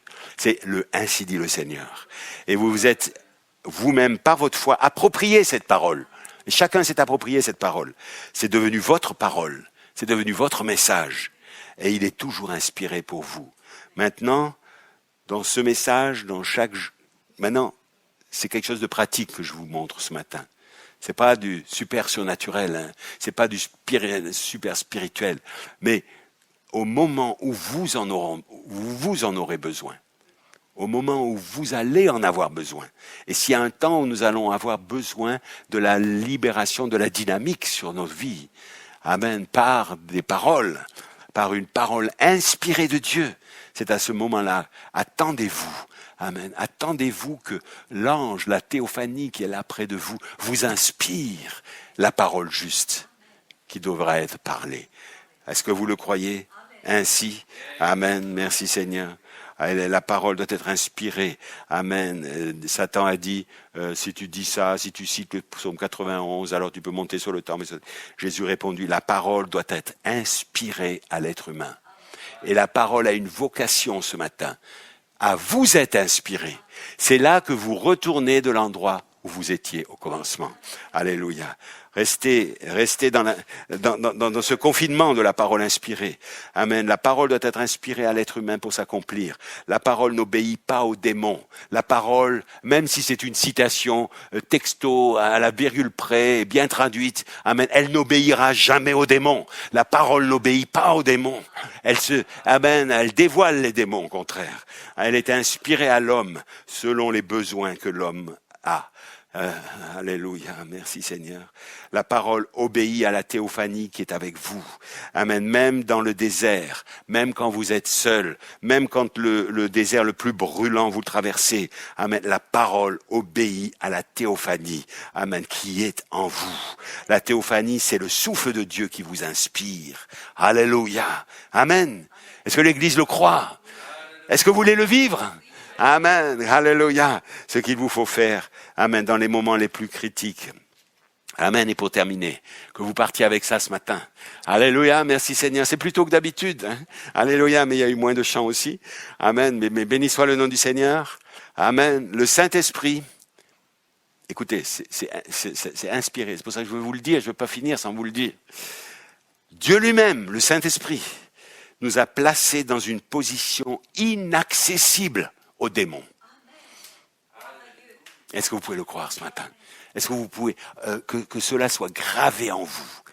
Amen. Je suis placé dans une position par ma naissance et par ma naissance positionnelle aujourd'hui, dans une position où inaccessible aux démons. Amen. Amen, sœur Marie-Aimée. Alléluia. Amen. Les démons ne peuvent plus vous avoir. Amen. Les démons ne vous auront pas. Amen. Sans le laisser-passer de Dieu. Amen. Soyez sûrs d'être positionnés à ce niveau-là. Dans tout ce qui peut vous arriver dans votre vie. Amen. Et c'est des fois difficile. Et des fois, en ce moment, on ne comprend pas. Ou alors on le comprend, mais on l'accepte. Ou on l'accepte pas. Ou on se rebelle. Ou tout ça. Amen. Mais sachez que Dieu a donné son laisser-passer. Parce qu'il y a un but là derrière. Amen, il veut vous montrer quelque chose. Mais sachez en même temps que les démons n'ont pas accès à cette chose-là. Les démons n'auront jamais accès à cette chose-là. Il a dit, voici, j'envoie mon ange devant toi pour te garder et te conduire en chemin jusqu'au lieu que j'ai préparé pour toi. Il n'a pas dit, j'envoie mon ange afin que tu n'aies aucune épreuve, aucune difficulté. Non, j'envoie mon ange pour te garder des difficultés, pour te protéger en chemin, pour te conduire au bon endroit, pour pas que tu t'égares, pour pas que tu crois n'importe quelle citation qui est citée par n'importe qui. Amen, sans inspiration. Soyez sûrs que la citation que vous entendez est inspirée par Dieu. Amen. Pour ce jour aujourd'hui. Alléluia. Merci Seigneur. Gloire à Dieu. Alléluia. Oh, merci Seigneur. Donc, je termine. Et nous allons juste chanter un chant ensuite. Et nous terminerons cette réunion ce matin. Bien-aimés, est-ce que vous êtes bénis par la parole? Amen. Amen. Alléluia. C'est pas la mienne, hein. Amen. Je peux vous le dire comme ça parce que c'est pas ma parole. Amen. C'est pas moi qui vous bénis. Amen. C'est la parole à travers les mots que j'ai dit, inspirés de Dieu, qui vous bénit. Et si quelqu'un trouve que ça n'est pas inspiré, qu'il venait me le dire. Alléluia, merci Seigneur, nous en parlerons comme deux frères. Et cet après-midi, à 14h, 14h30, on aura une connexion par Skype. 14h30, nous aurons une connexion ensemble pour tous ceux qui le désirent. Personne n'est obligé. Le frère ami, tout le monde est obligé. Non, moi je veux plutôt dire, personne n'est obligé. Nous gardons notre liberté. Chacun est libre. Amen. Mais c'est un moment d'échange, c'est un lieu d'échange, et nous allons tous pouvoir parler, partager, témoigner, prier, dire j'ai vécu ça cette semaine, voilà ma difficulté. Est-ce que vous pouvez m'aider? Est-ce qu'on peut aider quelqu'un? Est-ce que voilà, c'est ça la vie de l'Église. Et c'est pas parce qu'on est confiné ici qu'on n'a plus de vie d'Église. Alléluia. Non. Nous allons avoir une vie d'Église, bien aimé. Et cet après-midi, nous allons le prouver encore à l'ennemi. Alléluia. Donc votre théophanie est avec vous dans le désert. Votre théophanie est avec vous dans la solitude du désert. La théophanie est avec vous dans la sécheresse du désert. Alléluia, elle est là pour vous inspirer par la parole. Amen. Comment parler aux petits poissons? Comment parler à la tempête? Comment parler quand vos assiettes seront vides? Amen. Votre théophanie est là. Amen. C'est le temps de la manifestation du troisième poule. Amen. Béni soit, voyez-vous? Et c'est un domaine inaccessible à Satan. Ça ne lui est pas permis d'entrer là-dedans. Amen. Alléluia. Vous connaissez hein, et vous expérimenterez des choses qui sont complètement étrangères à Satan et à ses anges. Mais c'est particulier pour le peuple de Dieu, parce que Dieu vous aime aujourd'hui. Amen. Il vous aime. Amen. Et il n'a pas commencé son amour aujourd'hui, dans cette période de difficulté. Il vous a aimé avant même la fondation du monde. Il a écrit vos noms dans le livre de vie avant même la fondation du monde. Il a sacrifié l'agneau, son propre fils, avant même la fondation du monde. Et aujourd'hui, nous sommes le produit de cela. Nous sommes la réflexion de cela sur la terre. Que le Seigneur vous bénisse. Soyez bénis, réjouissons-nous, continuons à prier, à louer le Seigneur, et nous allons vaincre ensemble. Soyons unis et nous allons vaincre ensemble. Oh, alléluia. Je veux rester sur le champ de bataille jusqu'au bout. Alléluia. Amen. Béni soit le nom du Seigneur. Amen. Je veux rester sur le champ de bataille. Je veux rester sur le champ de bataille. Je veux rester sur le champ de bataille jusqu'au bout. Je veux rester sur le champ de bataille. Je veux rester sur le champ de bataille. Je veux rester sur le champ de bataille jusqu'au bout. Je veux faire confiance à mon Sauveur, la parole. Je veux faire confiance à mon Sauveur. Je veux faire confiance à mon Sauveur jusqu'au bout. Je veux faire confiance à mon Sauveur. Je veux faire confiance à mon Sauveur. Je veux faire confiance à mon Sauveur jusqu'au bout. Je veux rester sur le champ de bataille. Je veux rester sur le champ de bataille. Je veux rester sur le champ de bataille jusqu'au bout. Je veux rester sur le champ de bataille. Je veux rester sur le champ de bataille. Je veux rester sur le champ de bataille jusqu'au bout. Amen. C'est ma consécration. C'est ma décision. C'est mon choix.